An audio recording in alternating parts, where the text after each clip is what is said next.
We're sleepwalking into a property dispute, the size of the internet. AI scraping, large-scale automated copying of online content to train models has become the default fuel for today's systems.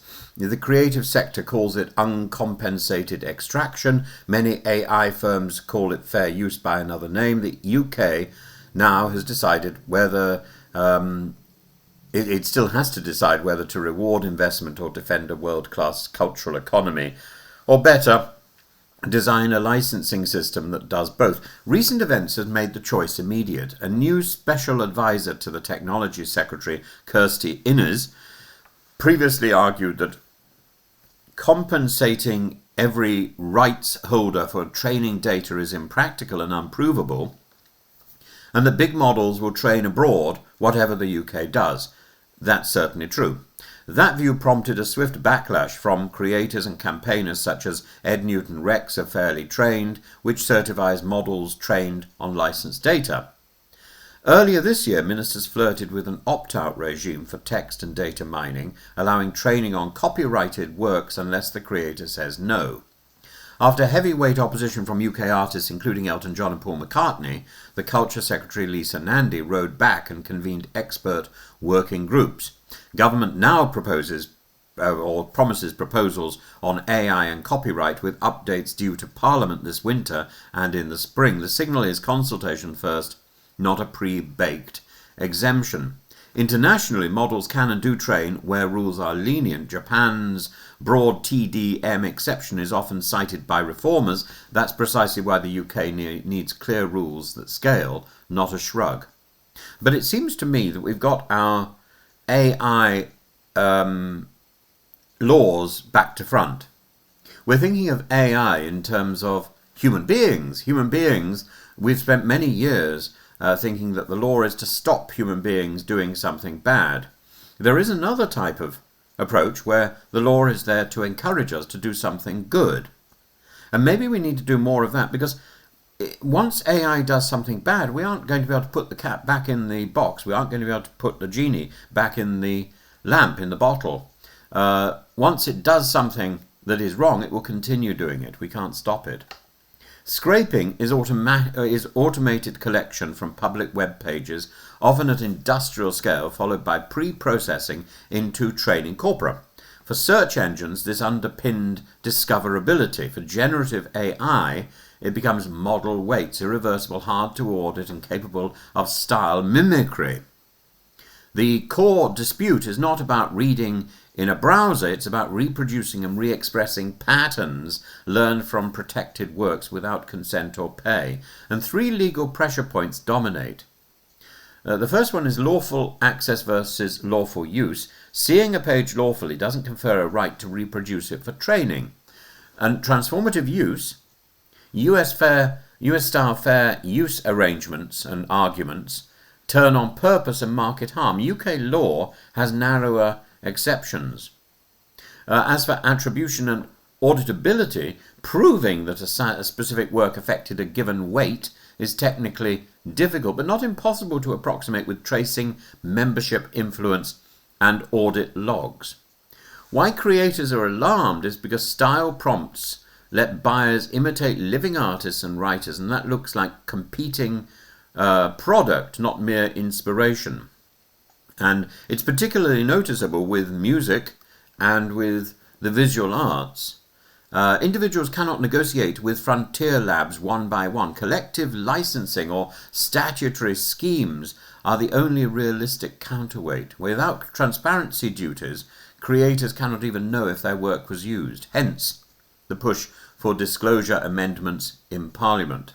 The UK can be pro-innovation and pro-creator. I think there's. So let me give you a sort of 4 practical pillar deal for ministers and industry. 1.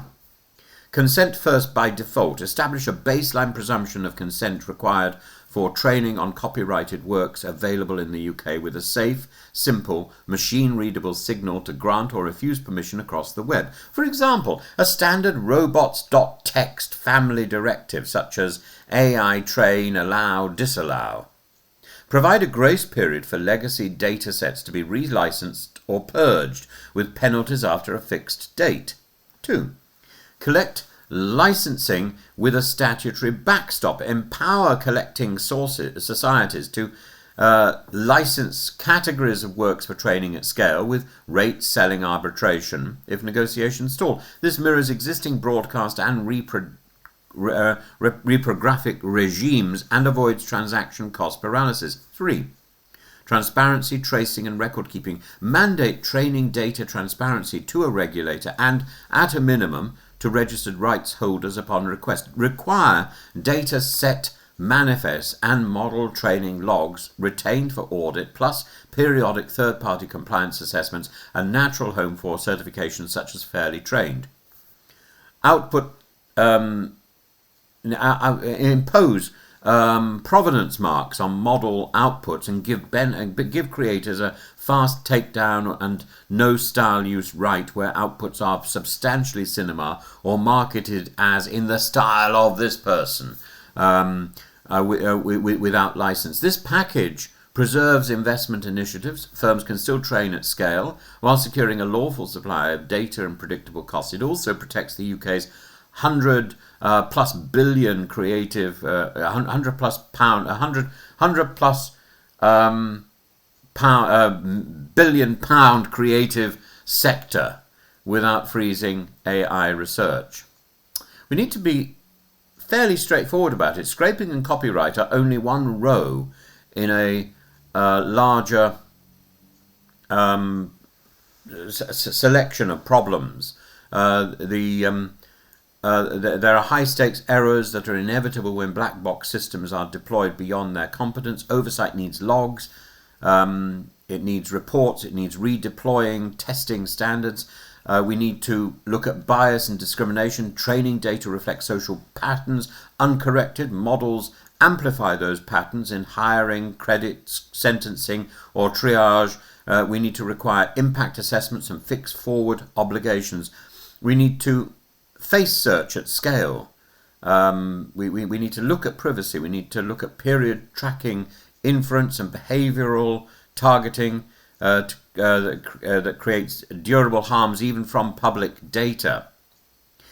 Human labellers absorb the psychological cost of moderating violence and abuse.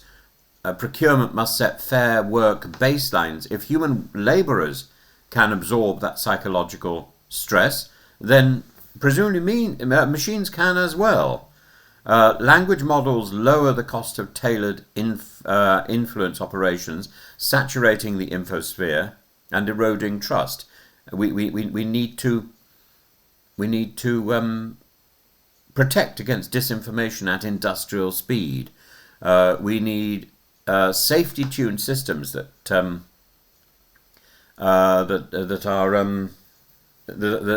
are immune to leakage. We need to look at risk leakage. We need to open. We need to make sure we've got fine-tuned systems with safeguards that cannot be stripped out. We need to restrict sensitive domains. We need to model. We need to monitor models, and we need to ensure access can be allowed and can be stopped. Data centers already use roughly 3% of global electricity. The ICT sector's emissions are 1.8 to 3.9% and rising without policy intervention. Efficiency alone will not save us. We need energy caps, cleaner power contracts, and better budgeting.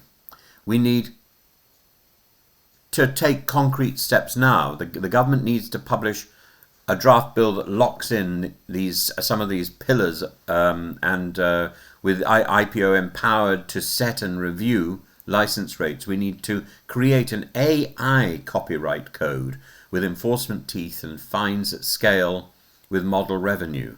We need to tie public AI grants and procurement to proof of licensed training data and safety baselines. For AI firms, we need to license proactively from collecting societies and major publishers. We need to stop trading on grey data sets for UK served products. We need to inspect and to audit what is being processed. We need to offer creator revenue shares when outputs are marketed by style or catalogue. For creators and cultural institutions, we need to register works with collecting societies ready to license training. We need to adopt machine-readable permissions across websites and repositories. We need to use provenance tooling and watermarking to assert authorship.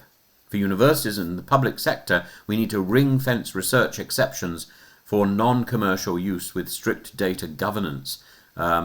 We need to procure responsibly. We shouldn't deploy unlicensed models into teaching, public-facing chat, or ordinary services which can be accessed online routinely.